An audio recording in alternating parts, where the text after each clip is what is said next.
It's not desert season without a campfire or Chupacabra Offroad. Now, here's your host, Nick Olson. What's happening, everybody? We are back again. It is Nick Olson, Wes Leffler, and we're back with the Chupacabra Offroad Around the Campfire podcast. What's up, Wes? Hey, how's it going? Welcome back. Happy to be here. Excited for this talk we're going to have. We got a good topic for today, but before we get into it, Wes, we'll tell the audience a little bit about who we are. Chupacabra Offroad, we're an accessories company in the UTV space. We make some accessories. We got some cool stuff coming for you guys later this year, but we're just a couple of guys who are hardcore enthusiasts, who like to talk shop, and can't start this pod without talking about our last trip we went on. And if you guys have been following the YouTube channel or follow us on social, you'd know that we just went to Moab, Utah for Rally on the Rocks event and had a good time. Just launched our video on the YouTube. Wes, this is your first time being in Moab and as an off-roader. So how was Moab? Did it live up to the hype? You know, I really feel as though Moab was a breath of fresh air. Like being there and everybody there is doing something outdoors, whether they're at arches or mountain biking or on the side-by-sides or moto or whatever, the Jeeps even. And it was just fun. Reminded me of the olden days of going to little ski towns and racing mountain bikes, and really cool little town. I really enjoyed it. I can't believe I've never been there before. It is, the town that's kind of out of the way, but it's not going to be my last trip for sure. And, we thoroughly enjoyed it. It was really fun. It was different. Sometimes I give the Jeep guys a little, little this and that, but it was fun. Driving at, 3 and 5 miles an hour, it takes skill.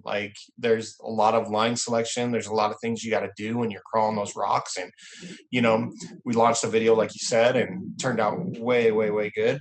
The only thing I wish is that GoPro could, and our camera equipment could invent something that would actually show how big this stuff is, because it all looks so tiny. But I'm telling you right now, that stuff that we were crawling over, it was gnarly, gnarly stuff. Yeah, speaking of gnarly, I tried the hot tub. If you guys haven't seen it, I failed. But Hell's Gate was the next obstacle I did that I'd say is pretty gnar. I went up it. I had done it 3 years ago in my older car at the time, which is a 2018 64-inch Razor, and I did it all good. You were there helping spot me this trip. First time up Hell's Gate, I ran into some issues. I was a knucklehead and had a bad line, but I got out of it and went up and did it smooth. But the other trails that we did a long all-day ride, Poison Spider to Golden Spike to Gold Bar Mesa, and that's a trail rated 7. So it's some pretty good obstacles. And like Wes saying, you watch them on the video, they don't look that bad at all. And were those any of those obstacles on that ride that you got puckered or scared a little, or is it just hey, I know I can get over this, I just don't want to beat the crap out of my car, so I'm going to try to pick good lines? At first you kind of want to pick all the good lines, because you don't that metal to rock is not something you like to hear, especially as a desert guy like me. That's bad. And then when you realize you're just kind of scraping the bottom of the frame rails a little bit, it's not that big of a deal. It was probably one of the last obstacles we did was the waterfall, I believe, going up that waterfall. Which one's that called? Gold Bar Waterfall. Yeah. Okay. And we stopped and I started stacking rocks and thinking, okay, we can take this line, get this tire here and that, because it was probably, 80-degree up. And it was probably about 10 or 12 feet high. And then you had said that you had already done it once before. And I'm like, all right, well, go ahead if you're going to do it. And I'm thinking, oh, watch this. This is going to be good. And you drove right up it you were going over a gutter. And so I'm like, well, to my wife, I'm like, well, if he did it, I guess we can. And same thing. These cars can just do it. It's crazy. But there's other things during that day. I mean, going up on those huge, huge, huge mountains that are just rock and realizing hey, if I break a belt or if I stop and I can't get going again, this could end really, really bad. You lose brakes or anything like that. It could be bad. So you gotta have a well-working machine, and you gotta kind of not psych yourself out about that. But when you're sitting in your seat and you're leaning all the way back, and it's not because you're trying to lean back, it's because gravity is forcing you back. That's when something's pretty steep in these cars. Yeah, that Gold Bar Waterfall obstacle had a lot of rubber on it, and generally we kind of noticed more so this time for me, when you see those obstacles with all the black rubber on it, it's okay, there's a lot of wheel spin, it's sketchy, right? Yeah. Obviously the hot tub is, but it was super grippy. It was I remember that obstacle really spooked me when I did it a couple of years ago, mainly because our trail leader on that ride, my buddy Dominic, he got tippy and made me nervous. And when the guy who's leading everybody gets like in a squirrely situation, that's what made me nervous. But this time, I was looking at it. We kind of had a workaround line, like you were saying, and I was like, you know what? Let's just go up it. And it was crazy how easy like the cars would go right up it without I even mean, chirping. yeah, with the lower PSI, like it's just crazy. And my car watching the video is pretty low. Like didn't realize, I need to get that adjusted to make it a little bit higher. But I think the key to the whole trip and making it really enjoyable and making the cars work best was taking the sway bars off. Taking the front sway bar completely off and then just removing the rear sway bar links to make it to where the car could articulate.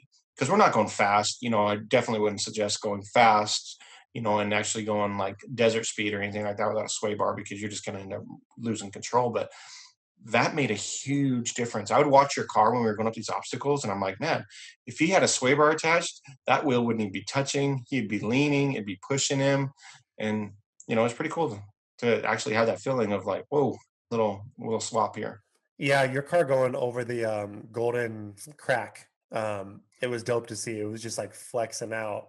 Yeah. Really, really cool. And then watching some of the footage doing the edit, like watching the footage of my car too, and just like looking at how plush it was. Like I love when your car is that plush and that gooey. Yeah. And we're kind of lucky too, because we both have dynamics cars. So even if we would have got on a section, which I kind of knew we wouldn't, that was 30, 40 miles an hour, throwing it in firm mode like would have been pretty much fine. Like, but like you said, when the sway bars are off, like watch out, the car's super tippy. Yeah, going down the highway, I just flip it to firm and then just cruise, and not take any, hard corners or anything. But you brought up the crack. That thing is so intimidating. Like you're just like, man, how am I going to do this? And luckily we didn't do that trail the first day, because I'm sure there's a lot of people that just hit that square and they get stuck. And, being able to make sure one tire was on the rock at each time and one tire coming off in front and rear. And it's fun. It's cool to watch. That's another one. The camera angle just doesn't get it. That camera angle from the video, people don't realize, is our guy filming that, Jeff. He's standing straight up in that hole. He's not crouched down. He's not doing anything. He's standing straight up, and the car is above his head. So it's a pretty deep crack. So you said you gave the Jeep guys a lot of flack, obviously like for many reasons, but like, a lot of the Jeep guys are more known for going slow, picking their line. Like, so after Moab, would you say that you're a little bit bigger fan of that? Like obviously we kind of stopped and we looked at some lines a couple times. Like one of the obstacles you helped me that I kind of knew I had done it before and I got a little squirrely, and like, so are you a bigger fan of just kind of taking your time like that and being a little more methodical, which is maybe something you used to give the Jeep guys some flack for? Yeah, for sure. Like, I mean, it's definitely not a speed thing. The Moab riding is definitely not a speed thing. I spent the majority of the time in low range, in which you can still go 20, 25 miles an hour and, enjoy your day. But I separate the Jeep guys, I think, now into two groups. You got the guys that we saw at Moab that were actually trying things and actually going up these obstacles and actually crawling and, and then you still have 90% of the Jeep owners, which are mall crawlers, and they're afraid to rub the armor all off their tires. So yeah, I mean, mad respect to people who will it and will those big vehicles like that, because I think it'd be scary, in a Jeep. Now, I will say this though, watching the Jeeps go crawl up everything is great, but that long day that we did, that was like 50 miles, that would have taken us 3 times as long in a Jeep, because we're able to get over an obstacle and go.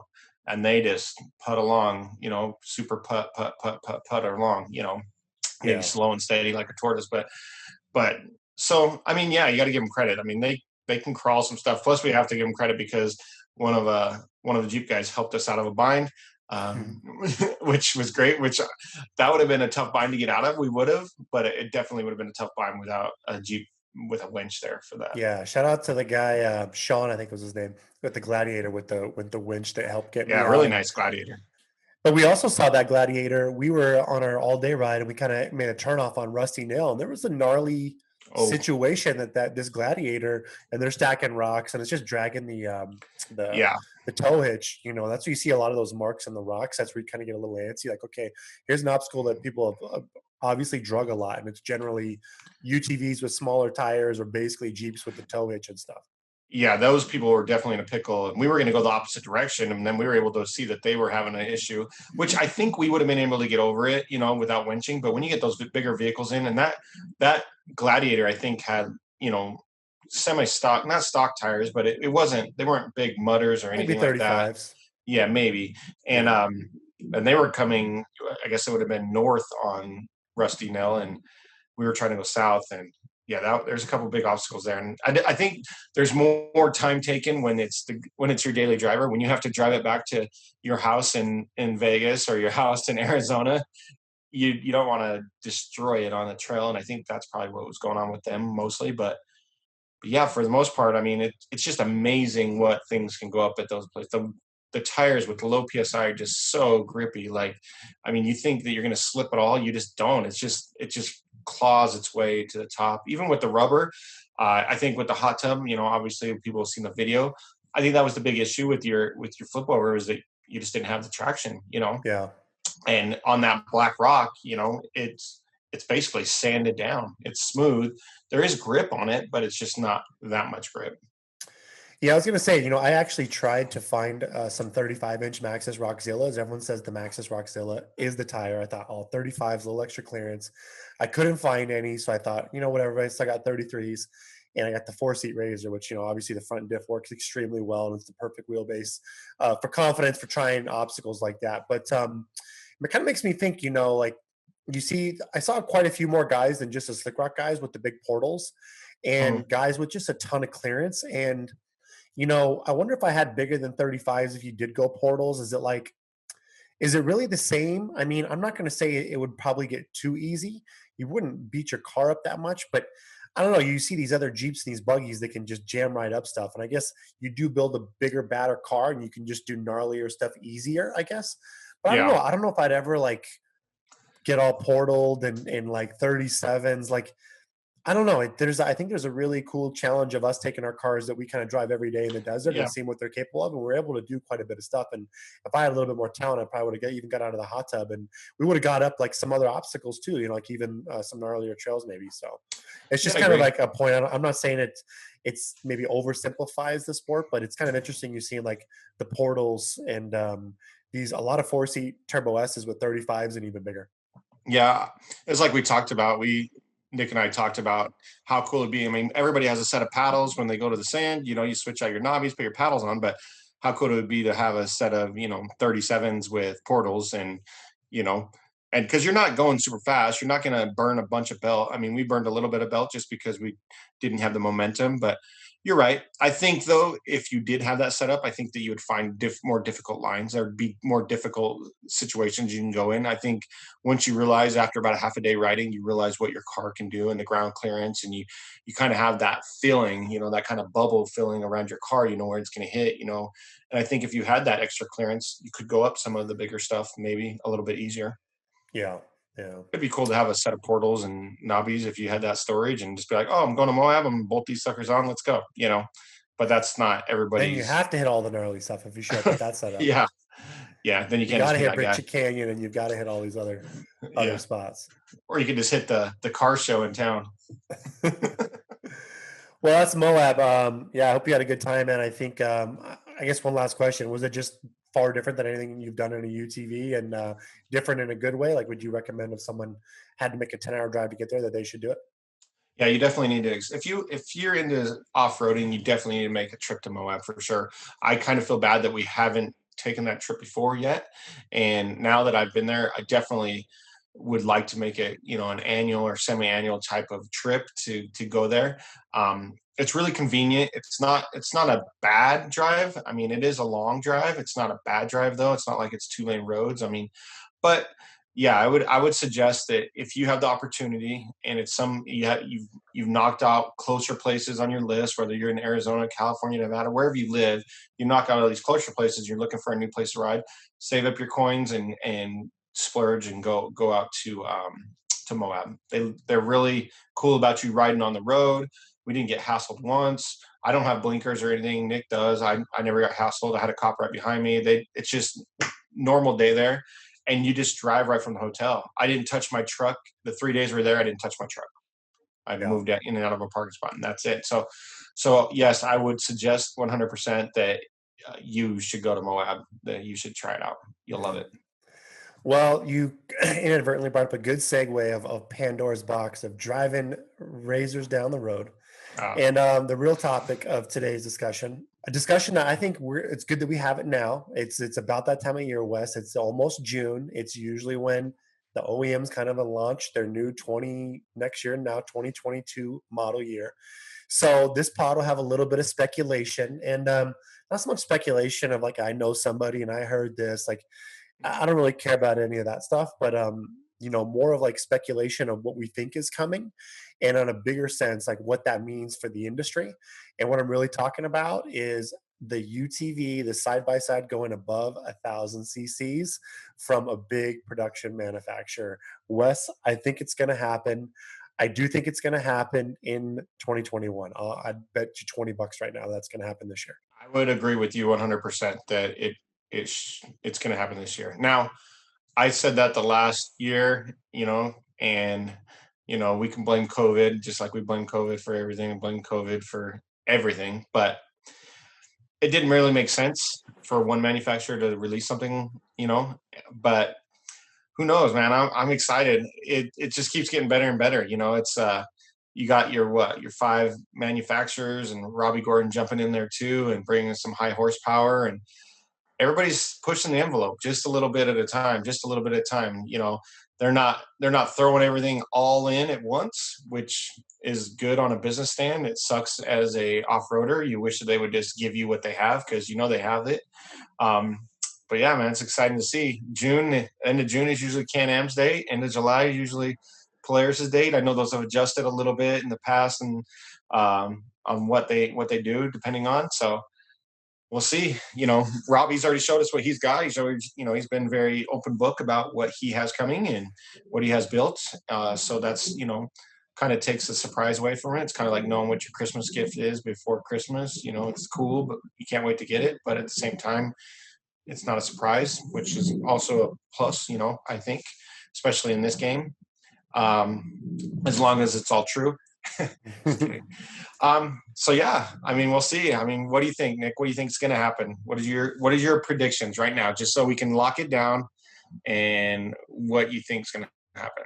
All right. So, the reason I think it's going to happen this year, and I'm going to segue you into racing here at the very end. Okay. So I'll give you that carrot since you're our resident racer. But, if you guys listen to the pod, didn't really know, I worked for corporate Polaris from 2013 to early 2018. And I was part of the Slingshot launch. So if you guys have seen the Polaris Slingshot, it's an on-road 3-wheeled vehicle to compete with the Can-Am Spyder. Either way, that car launched. It originally had a GM Ecotec motor in it. And Polaris had to purchase those motors from General Motors, and there was only so many of them. Well, fast forward to, I want to say about a year and a half, maybe almost 2 years ago, I think they launched a Polaris ProStar built motor in the Sling. Now, yep. To me, that I actually made a post on our Instagram that, hey, is this the rumored new Razor motor a couple of years ago? The reason I said that is because I remember after the Sling launched, it had a nice warm reception. It did really well in certain key environments like Florida. They went ham with it. It sold really well there. Yeah. And then Las Vegas Strip. Yeah. It's definitely kind of like a look at me, show me fun toy type of car. They had to make a roof for it because it got really hot when you're in that car when it was over 80 degrees. I did a big ride in San Diego and it got hot, believe it or not, when it was 80. But either way, the sales of that car tapered off, and it's a pretty fringe niche unit.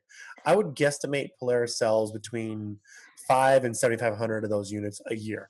And, that's a small slice of what Polaris sells of off-road vehicles. So in my mind, I'm thinking, okay, Polaris isn't going to spend the dough to make their own ProStar motor on a fringe niche unit. Like it makes sense on some level, but if you go throw that motor into a Razor, okay. Polaris, I think last time when I worked for them, over 95% of their operating profit was from the off-road sector. It's really about Ranger and Razor, and to a lesser extent ATV. Indian is sort of coming on, but I think they sell more of those off-road accessories than they do for Indian and snowmobiles by far. So right. That was my first clue that I feel like this is, and then honestly, this has kind of been chatter on the internet for a while, but the biggest clue I think makes me say, I'll bet you $20 is going to happen this year is we did see some new racing classes emerge for Score and for Best in the Desert. And since you're our resident racer, I'll let you lean into that one as we talk about, a new class, obviously Pro Open. So tell the listeners who might not know about it, what the class encapsulates and what that means. So UTV racing, both in the States and out of the States and SCORE, both got 2 new classes. Best of Desert calls theirs the Pro Open class. And what that entails is that they can have a motor larger than 1,000 cc. There's no cap on the motor. It's kind of like an unlimited class with a bigger motor. Now, that being said, there are specific rules. It has to be naturally aspirated. So that's one of the rules. And there have been a select few of factory racers, both for Polaris and Can-Am, that have started racing that class at the beginning of the year. Now, that being said, it's kind of writing on the wall in my head. And what I think is that, okay, why is this guy racing Pro Open when last year he was racing with us? And who told him to do that, or who gave him permission? And why are they doing it now instead of if there's a new car coming out? So, and why did these classes even get formulated in the first place? Exactly. Like, I mean, believe me, I love Best of Desert. I love SCORE. I love those guys, but they have a larger group of people in different classes to think about. They're not just a side-by-side class. So somebody from the factories had to make that call to these places and saying like, hey, FYI, this is happening, or it's going to happen. Sign this non-disclosure agreement, and I would plan accordingly. Because if you don't, then there won't be a class with rules, and you'll lose some people. Is probably a little bit of maybe how it went down, is what I would assume. And speaking of rulebook, Wes, you said over 1,000 cc's, but doesn't it have to have an OEM transmission as well, right? Like, Correct. There's a couple loose particulars. It's pretty open, but what are the like? Lets us know it's going to be an OEM UTV manufacturer.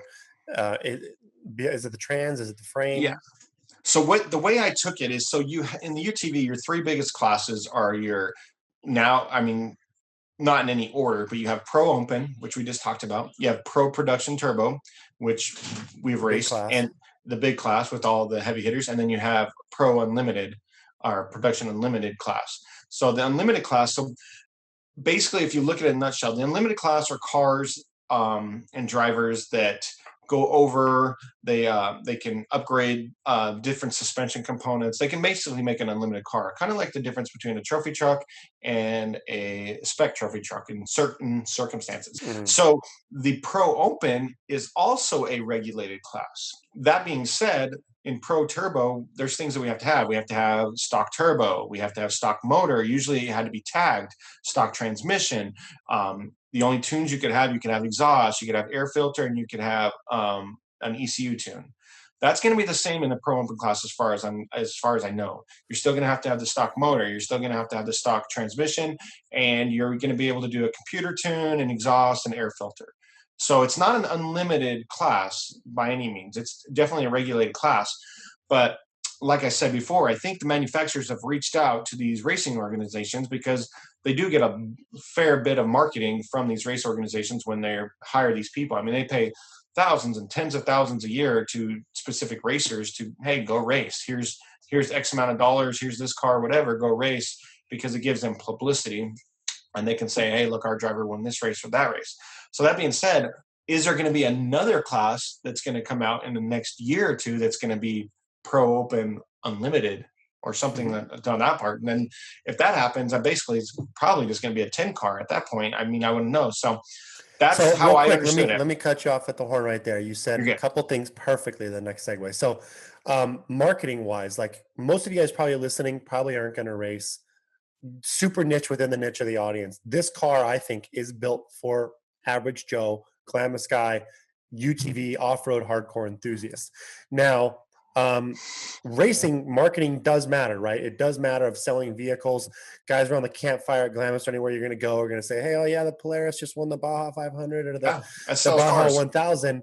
And, for those listening that might not know, I mean, a popular class in off-road racing is a class 10 car. So Wes, what's the difference between this new, let's call it a 2000 cc UTV, and a class 10 car? I'm thinking wheelbase, but then who knows? I mean, there's so many things left unopened. The suspension, class 10s, they can have bump stops, they can have, bypasses and things like that. So I think that'll be regulated in Pro Open. And the 10 motor package is what, a sealed 2.4 Ecotec? Yep, it's the Ecotech motor. I think they it's that motor, but then there's certain things that they can do to it now. But I mean, class 10 is like the dream car to have. It's fast, it's nimble, and the motors are inexpensive. It's just the transmissions that are expensive. So I could say probably, I mean, it's gonna be pretty close because you take this stock car that's gonna be X wide and X long and have X amount of horsepower and X amount of travel on the wheels. Once you turn it into a race car, that completely changes. You know what I mean? Your car gets wider, it gets more suspension, it gets more power. So who knows? Because nowadays in certain races, the pro production turbo class is beating the majority of class 10s, and that's so I don't know. I don't know. Is it going to be what's going to make it a UTV? I guess is the golden question. I mean, is it gonna still have a belt? Is it gonna still? I mean, who knows? There's so many questions to be answered, which I just hope that it comes out so that we can actually have these questions answered and to see the first guy that actually has a race car and is going to race it and see what they've done to it and actually see how fast they are. Mhm. I don't know. So I'm glad you said that. I have some rapid fire questions of what's it going to be, of speculation questions that are just going to set the internet on fire as soon as one of these vehicles gets released. But to go back, you said, some of the pro production UTVs are beating class 10 cars. So class 10 cars are currently a little bit heavier. They are two-wheel drive. They have unlimited suspension travel, and they have a sealed four-cylinder, 2,400 cc motor. So right now, I'd say the biggest drawback of a class 10 in comparison is it's not four-wheel drive. So the Yep. courses that favor four-wheel drive, the UTVs do particularly well. Now, this leads to a bigger discussion is if I'm spending more money, we're going to launch this big bad new car with 2000 cc's, how much better, faster, more exciting, enjoyable is it going to be to drive compared to what's currently out there on the market? And I think that answer is going to get really muddled, Wes.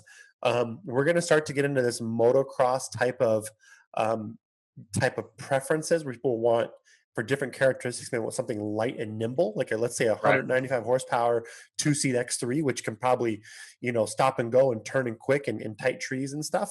Right. Or like a little Razor Pro XP type of thing.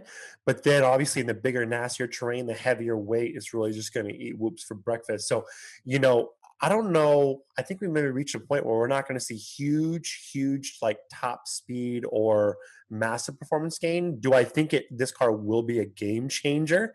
On some levels, I think, yeah, like whether it has a belt or not, I do. I think it's going to really involve a heavier car with heavier duty suspension, which I think will result in what everybody is looking for, which is everyone wants to run 35s or maybe 37s. Yep. And I think that would be more exciting in every environment. But I mean, I guess, what are your thoughts on that real quick? Like, what do you think the performance level is going to be and how is it going to differ from what's out there? And how would you explain someone buying that versus buying a top level UTV that you can buy today? So when it comes to the speed and the top, and if you're talking recreation or if you're talking to racing, I don't think with the motor that they have, the slingshot motor, it's a good motor. I think if you throw that in a race car, depending on the drivetrain, depending on how the car actually goes, is it going to be a CVT with a belt? I don't know if that's going to change very much. Is it going to be a shiftable transmission? 5-speed transmission? Is it going to be some sort of crazy thing that they're inventing, a 5-speed with CVT and paddle shift? Something that you can actually shift the gears. That kind of depends. If it's just flat out just a motor swap, and they're saying a 200 horsepower motor compared to the one whatever Polaris is putting out now with the turbo stock is like 84 for the 181. turbo S, 181, and it gives you 20 more horsepower. You'll probably feel that 20 more horsepower, but it's going to be a lot heavier. That motor is going to be a lot heavier, and you're right. It might change the whole dynamics of it. As far as recreation goes, though, if it does come out with a non CVT with that motor, I think it's going to be ideal. I think everyday Joe Schmoes are going to love it. They're going to love the ease of it and the easiness of it. But I don't know, man. It's hard to say. I just don't think that. I don't think it's going to, like you said. I agree with you 100%. I don't think it's going to make these leaps and bounds of power and and big, huge jumps right away. Now, when some of these companies get a hold of it, like, some of the performance companies, Jeffries or Packard or, those types of guys, they're going to be able to do what they do. I mean, they take these Can-Ams, they take these Polarises, they take these Yamahas, they take all these cars, and they're able to just make them rocket ships. But that only really serves one purpose, for the most part. We got fast cars in the desert, but they're not like the fast cars in the sand dunes. Yeah, so speaking of like that, trying to compare it to what's out there, I'm a future Speed UTV owner, and Robbie's saying basically, okay, hey, our car is going to come out with 225 horse. And what I'm probably most excited about is that the whole chassis and the suspension is really built to take a lot of abuse. Maybe particularly, this is the first UTV that really is designed to handle 35-inch tires. Now, I'm not saying my life is going to be so much more enjoyable with 35s and 32s. It might be less enjoyable. I think we're going to get both sets of tires and we'll do a shootout. But I do think that's the where we're headed. And I think there's a lot of customers that probably agree with me. We saw a ton of guys in Moab with 35s, and I think you can get away with it if you're going slow over the rocks. And, I guess my question to you is like, hey, let's say you're the owner of one of this new Pro R Polarises. If you can throw on 35s and everything's a lot beefier, would you run them? Would you run 37s?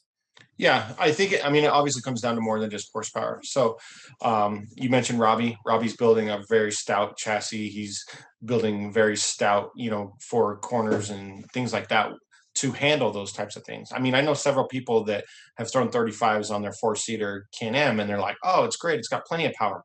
And they don't really understand that, yeah, but that front knuckles snaps off. And I've seen it firsthand in just driving up a wash, and all of a sudden the right tire just breaks off.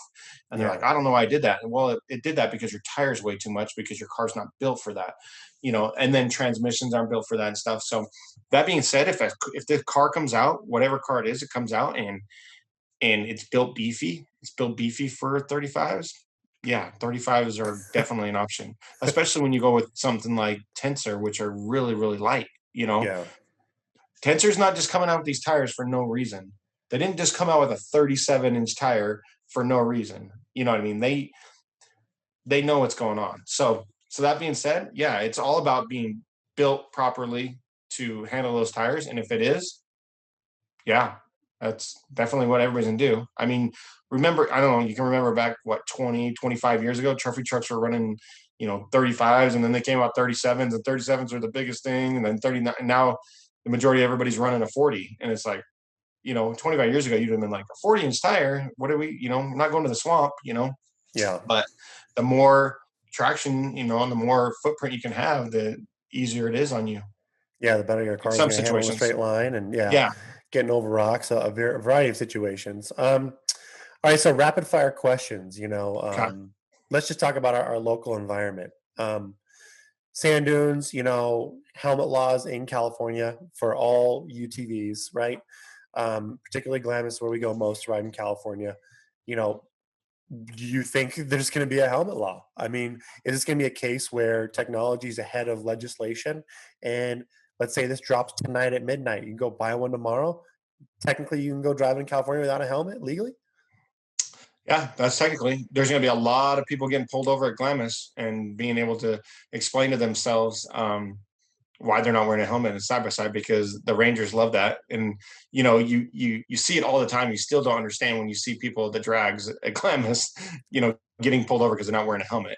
I do like watching that one car. It's my favorite car, the Hellraiser with the Subaru motor in it, and the guy drives around with no helmet, and he gets stopped, and then usually it's about 20 minutes of the Rangers admiring his build and what he did. So you're right. It drops tonight, according to what I know and my my recollection of what that says. Yeah, no helmet. But do you really not want to wear a helmet? Like, that's one thing I don't understand. Like, we'll be at Glamis, and you see these sand rails doing 120 down the drags, popping wheelies, and with their pretty cars, with their pretty paint, and they're not built like a desert car. They're not built like, your cage or my cage. And they still like, oh no, I'm not wearing a helmet because it's cooler just to wear, headset and be able to talk to everybody.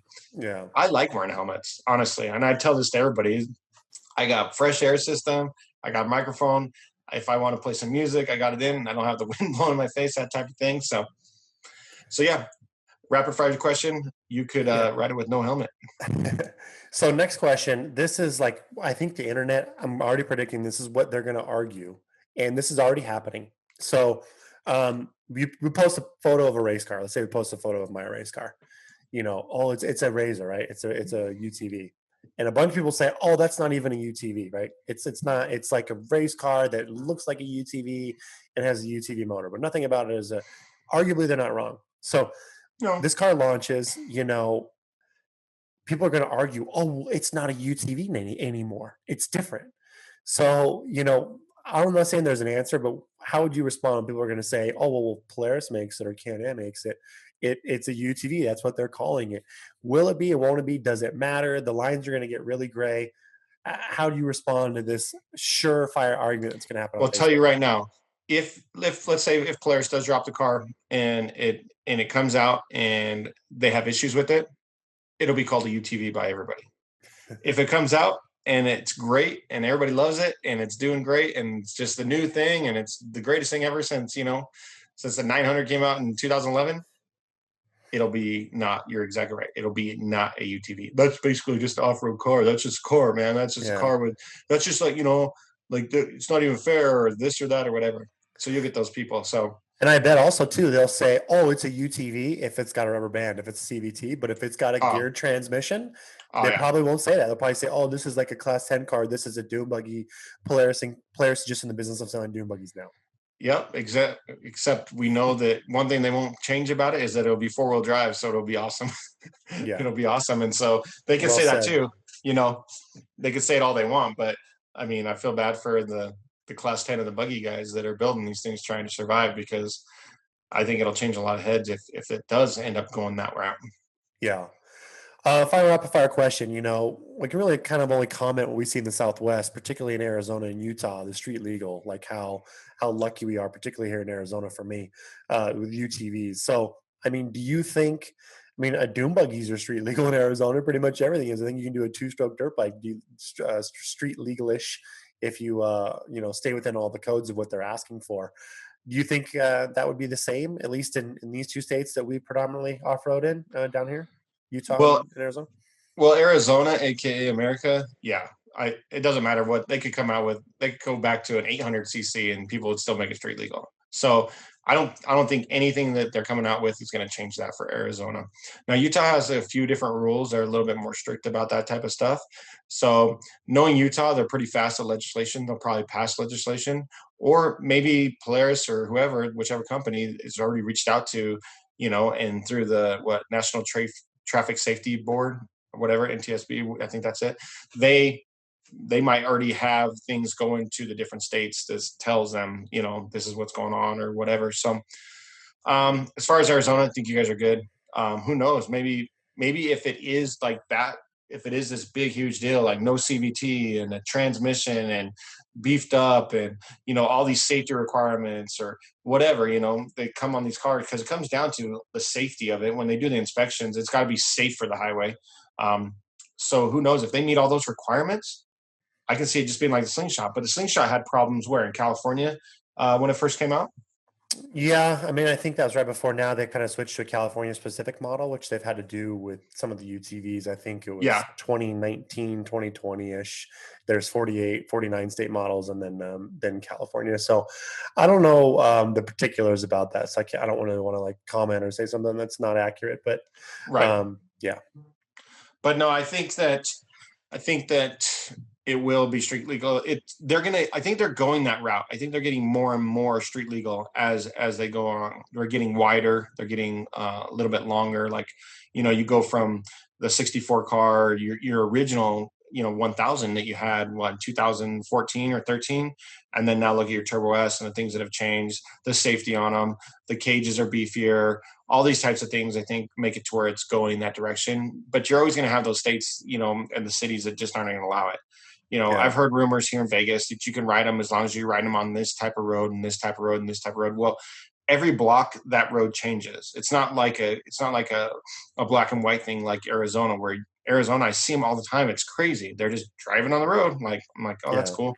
Put a little blinker kit in it and they go. So who knows? Maybe if we'll know for sure when it comes from the factory with a blinker kit. That could be the biggest surprise, if Polaris is able to get around that. And the reason I kind of bring it up, not because just to speculate, because you can tell Wes and I don't really know the laws that well. But, the characteristics of this vehicle, we're talking bigger tires. It's probably going to be wider, going to be heavier, right? Mhm. We're kind of working towards this morphed, perfect off-road vehicle that's four-wheel drive but can run big tires, still fairly lightweight, super agile, nimble, very fast. You could do a lot of things with it. So obviously Polaris, everybody knows that if there were some street legalness to it, or even some more creature comforts, more, let's call it Jeep-esque, you're going to pick up so many more sales. And I think it'll be a low volume anyway. I do think the price point is going to be, let's call it Right. five to $10,000 above.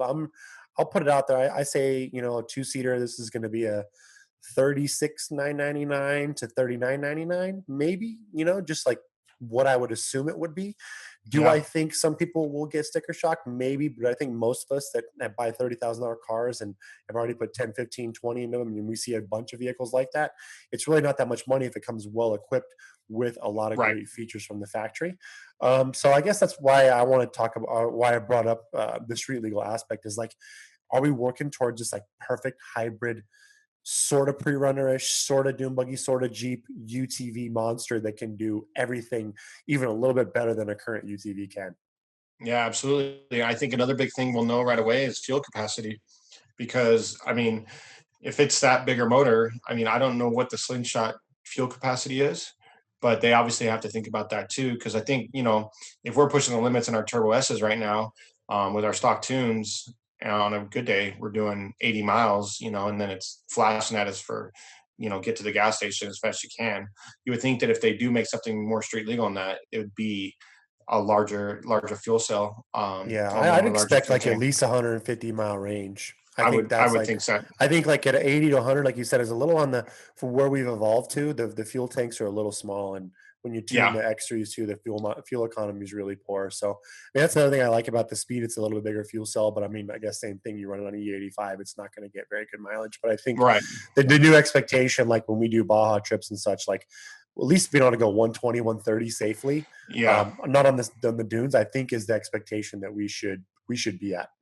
I agree 100% because that is one of the downfalls, especially when you mentioned Baja and going down there, is that plotting out a course and being able to get to a gas station every 60, 70 miles tops down there, just because you don't know when you're going to be able to fuel up. So to be able to have that extra fuel capacity, if it does, that'll be a huge seller, especially for that market right there. Pre-runners like you mentioned, and being able to, people who travel on the highways and people who do those big trails like Peace Trail or Paiute Trail or all those types of trails where they can actually go long distances, because there really isn't 100% safe way to haul fuel at this time, or something that I'm 100% confident in. Some of those gas tanks do very good, but some of them, just sketchy. Yeah. So final questions, not so much rapid fire, but you've got your stock car, your 2020 Turbo S. You spend a lot of time in a race car. The race car holds a lot more fuel, but it's heavier.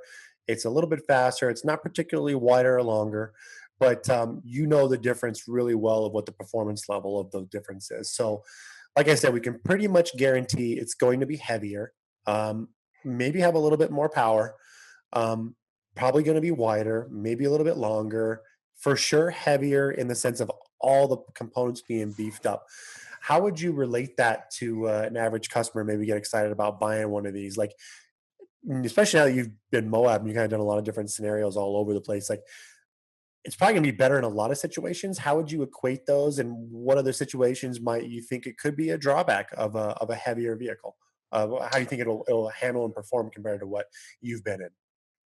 Um, I think you're right. I think it will be heavier. Obviously, the new motor will be heavier. I don't know what the rest of the plans are and how they expect to. I don't. In my opinion, I think it'll be on the Pro XP chassis. That's my opinion.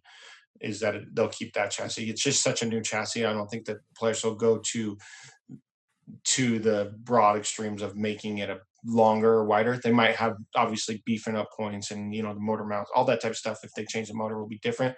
But I think it's going to be that, for the 2-seater, it'll be that wide and that So long. 95 wheelbase and then 125 on the 4-seater. Yep. And then And I wider, think, like you said. yeah, I think it will be wider because we know that, Polaris, they release a car. They usually release a 64 wide car first, and then they went to the 72. No sense of releasing them both at the same time. So I think it'll be 72 or wider. As far as driving it and things like that and what to expect, I think it just depends on which terrain. I think at the sand dunes, I think it'll be, now again, depending on if it's a belt driven or not. If it's a belt driven, I think that it'll be more of a drawback. I think that you will have, with a little bit of extra weight, because that weight makes all the difference in the sand. I mean, we pull out everything out of our car to just, drive it around and as light as possible. So I think in the sand dunes, I think that it might be a little drawback because you won't have that snap of the turbo. You won't have that instant boost of power and things like that. And if you have to shift it, you just have to be good at that.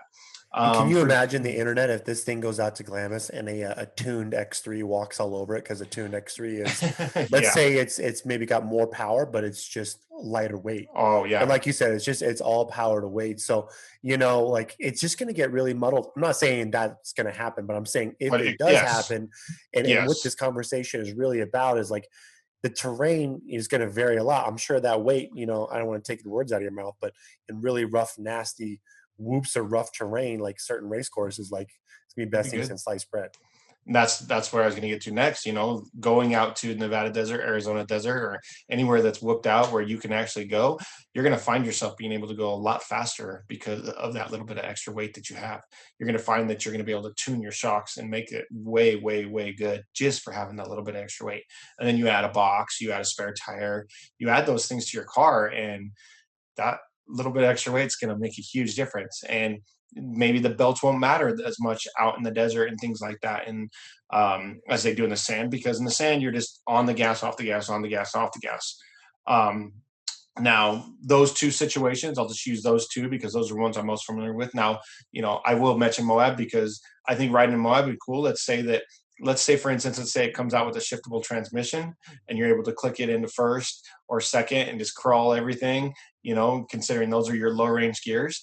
Or you're out in the desert and it's a shiftable thing. I mean, you're going to be able to start off slow in the whoops and just freaking start going through the gears and keep it pinned, not worrying about a belt breaking. That in my mind, I don't know how that feels because my belts don't break all the time and I don't usually have belt problems, knock on wood, but it's always on your mind. It's always on your mind. And the same thing for Glamis. Now, if you don't have a belt to worry about, then you just have to worry about transmission temperatures and things like that. And those are easily, you can manage those things. And it's all about how you shift it and things like that. And if you're a good driver and you're shifting at the right time and you're using that power productively in the sand dunes, it's going to be fast. It's going to be really fast. So those are the unknown things. I think we both nailed it. I think we both know that it's going to be that motor, the slingshot motor. I think we both got that down. I think we both know that it's going to be wider. I think it's going to be a modification of the Pro XP chassis. I just don't know anything about the gearbox. I don't know anything about whether it's going to be CVT or not. And those are the biggest questions. Yeah. Now, what's the biggest complaint everybody has about it? History of UTVs since the 800 is belts, is belts. The only people that don't have those problems are Honda and Yamaha, but they have a lot more other problems. So yeah, I want to piggyback on that. So, as a potential customer of this new car, I would not be heartbroken if it had a CVT, and I would not be surprised. Now, everything you said, and believe me, if they launch this car and it's CVT, there's going to be a bunch of people who are going to say, oh my God. But the reason I'm saying I'm not going to be surprised is because Polaris is this CVT company through and through, as is Can-Am. And I still think it's a really great way to skin the cat. Now, this is a much heavier vehicle. I'm not surprised. But what I do think, there's two things I want to talk about that I will be bummed out if they don't upgrade. Now, let's say it is a CVT, Wes. You kind of alluded to it, gears, just a high and a low. is kind of a bummer. And like the new speed car having just a highway gear. So at least having more gear options, like a really low rock crawl gear, a highway Yeah. gear, particularly if you could even do shift on the fly, like the Speed is touted to be able to do, which we haven't seen yet happen in video real life. But I think I'd be bummed out if it was just a high and a low. Hmm. And if you are right, and it is based off of the Pro XP chassis, I would also be bummed out if the shock stroke was the same length as the current Pro XP or Razor, which is a 12-inch stroke rear shock and an 8-inch stroke front shock. I think this car is heavier. It needs longer stroke shocks. That's what reason why I think the X3 works so well and why I Yeah, like the for sure. Speed. The Speed's got a 12-inch front stroke as well. So I think if just the car being heavier, if it is on the same chassis, I really want to see, of course, the diameter of the shocks be bigger, have more fluid, but I also think that they should be longer trailing arms, so that thing can really eat like the rear of an X3 does, like as it's going up like olds, and just Yeah. why that thing just really can breathe on big whoops.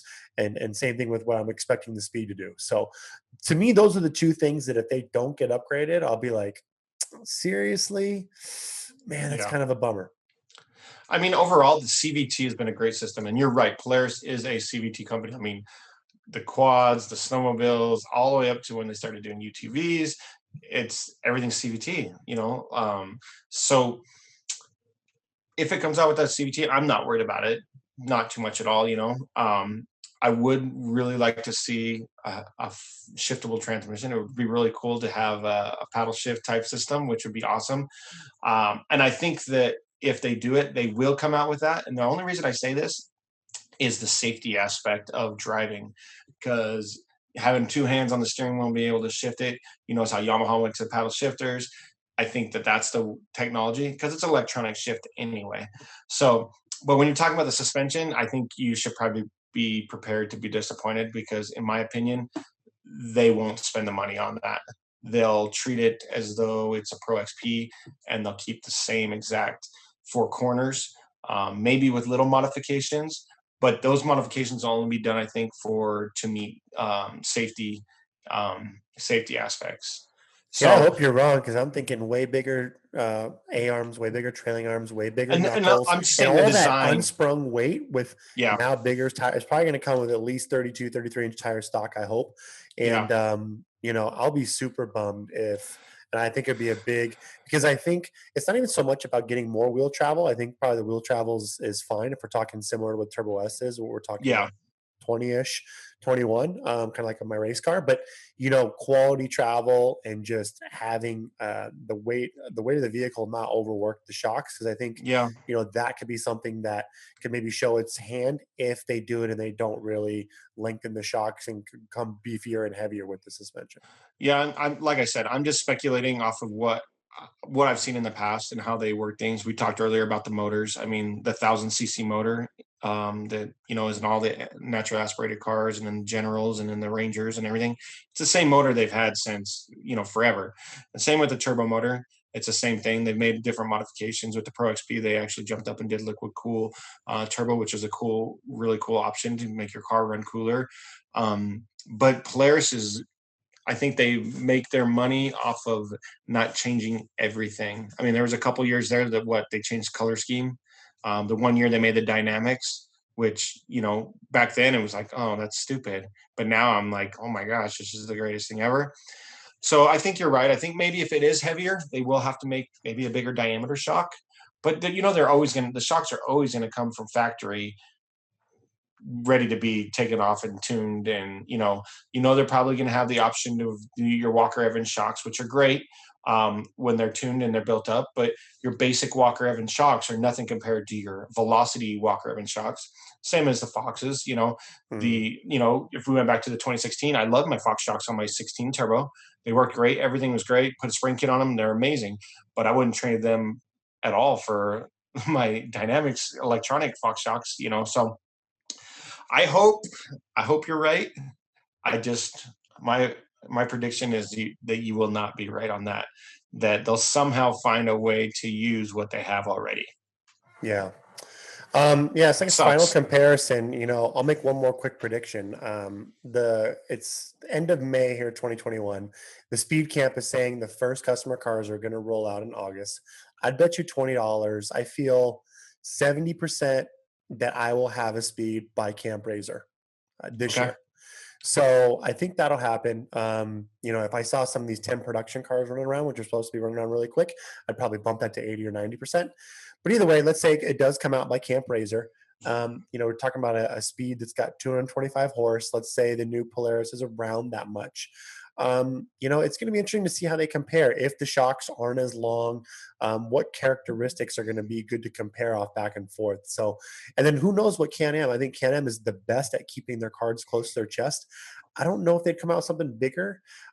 There's a really good argument that because of COVID, the companies had record profits and they have no need to change the wheel because people are buying every side by side that they possibly can right now. Yeah. So I hope. Well, I let me still ask you think the this. car is going to come, but it's hard to say what's going to happen. Well, let me ask you this. Just a broad spectrum, maybe a couple points here and there. Usually do this, usually do a post, or usually do a video of what you think is going to come out. So rapid fire for you. So Can-Am's usually first. They're usually like late June, early July. I heard August 13th this year, so I heard they Okay. might be Polaris. So what do you think? What do you think they do now? Color scheme is obviously a given. What do you think Can-Am does this year? This is gonna be me like telling you what I want. I just want them to beef up the frame and make a real frame for once. Okay. I think the horsepower and the drive line is fantastic. I don't think they need to change that. I think the shock stroke is great.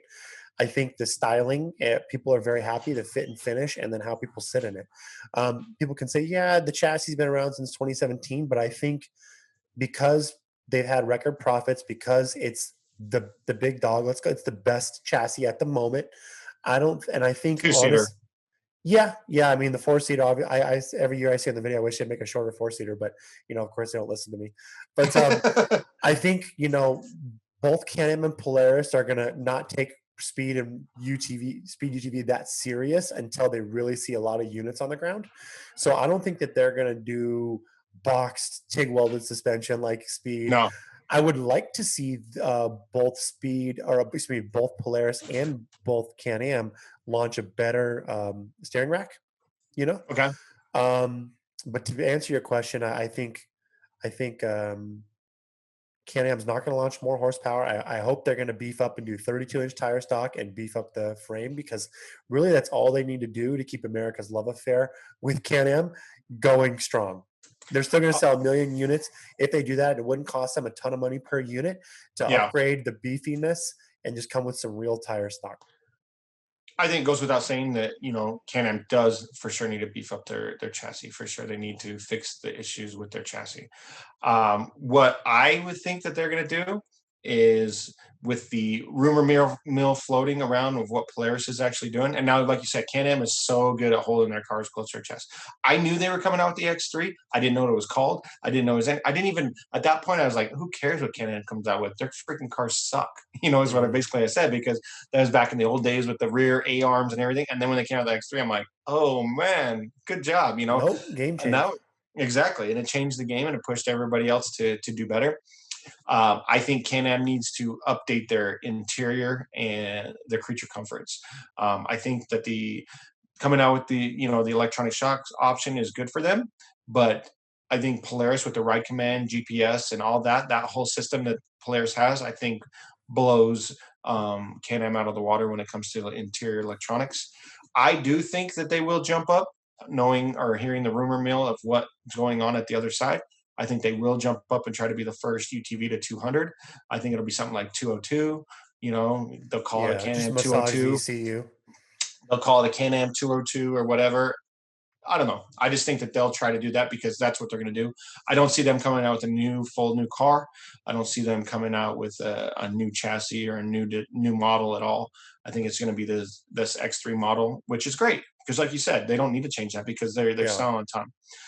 Polaris, I see them coming out like we've talked about, crossing our fingers. They come out with a new car with a new motor, and they open what we've talked about, Pandora's box, and where we go from there. I think you're correct in saying that Speed, they're not going to give neither Can-Am or Polaris are going to really care what Robbie's doing until he's proven it. And it goes a lot farther past him having a lot of units, because living in off-road, we all know that no matter what brand you own, you can own a Can-Am, you can own Honda, you can own Polaris, you can own Yamaha. It does not matter which UTV you have. You will have part failures. You will have things you have to fix eventually, whether it's tires or a wheel or belt or CVT, whatever. You're going to have those issues because that's the world we live in, because we use these vehicles. We're out rough riding in them in the harshest terrains. So I think Polaris and Can-Am and the other companies will wait to see how Robbie reacts to that and what parts are actually going to be the problem for that car. Now, all your speed guys are probably hoping that there is none of those parts, but there's going to be something. There's going to be something that is going to be the bad part of it. We've talked about Can-Am's chassis. We've talked about, Polaris with their suspension and things like that. And so I think they're waiting to see that. And I think the cards are in there. I don't think Robbie's going to take a huge chunk of the market share until at least in proven. 2021. Yeah. The reason I say, like, I don't mean to be disrespectful to the Speed team. Like, I'm a big fan of theirs, and I'm buying a car. But the reason why I say I don't think Can-Am and Polaris will take them as serious this year per se in terms of working on different releases is that realistically, best case scenario, you might get a couple thousand cars into the market, which is really small potatoes in terms of market share.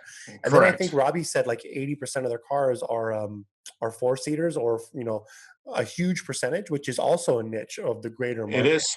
And a corporate is just a bunch of bean counters. So, they haven't sold that many Bandits, which I think is a bad little car, the little 95-inch wheelbase, a little shorter, because, all the attention's been on the four-seater and then the Diablo that Robbie touts is like the best of all worlds. So, I think not to say that the Speed couldn't really be still the best car of the year. I still think there's a really good chance that it can and will be.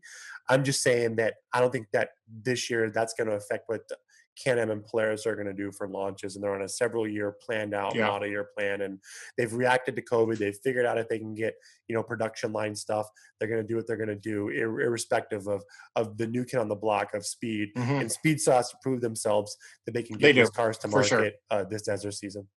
For sure. And I think with the other manufacturers, because I don't want to leave them out either, I don't think Honda changes much. Honda's very good at their technology, so I think that they might add some bells and whistles there. I would like to see Honda change up their tire situation. I think that would make a big deal or a big difference. Re-gear it and then have it come stock with at least 31s or 32s would be a huge deal. I mean, with that huge wheel and that smaller tire, it just makes it a low profile surface. It's just not good for off-road. Yamaha, I really don't see changes very much at all if they do anything. Kawasaki, though, they seem to be putting money and effort into their design, and they've released things, and I think that their ball is rolling a little bit faster than most people in their same situation back in when Can-Am and Polaris were both smaller in this game. Their ball was rolling a little bit slower than what Kawasaki's is now, and I think that they're in it to win it. I think they're trying to make the best car that they can, and they're making, they're listening to people and they're making those adjustments, which is really good for them. So it's exciting to see what they come up with. I think the KRX is a sick-looking car. We saw a bunch in Moab, especially on 35s. They look really good. I think if I bought an NA car tomorrow, I'd get a KRX. I like how roomy it is.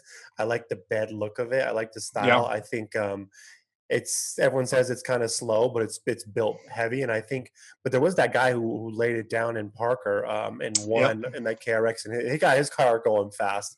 I'm sure it wasn't cheap, but I'm saying like for an NA car, for rock crawling, for day, I think the KRX would be a bad little two-seater to own. I'd buy one for sure if I was going to get a Parker, car. That guy took, what was it? Ninth overall. We beat him by like 2 seconds. And I would have to say that was the fastest race I've ever run in a car. And that guy was 2 seconds behind us, starting way further back. On the side of the Parker course, look at my wounds. He was jamming. Yeah, so good, and that they're breaking into it. So it's cool.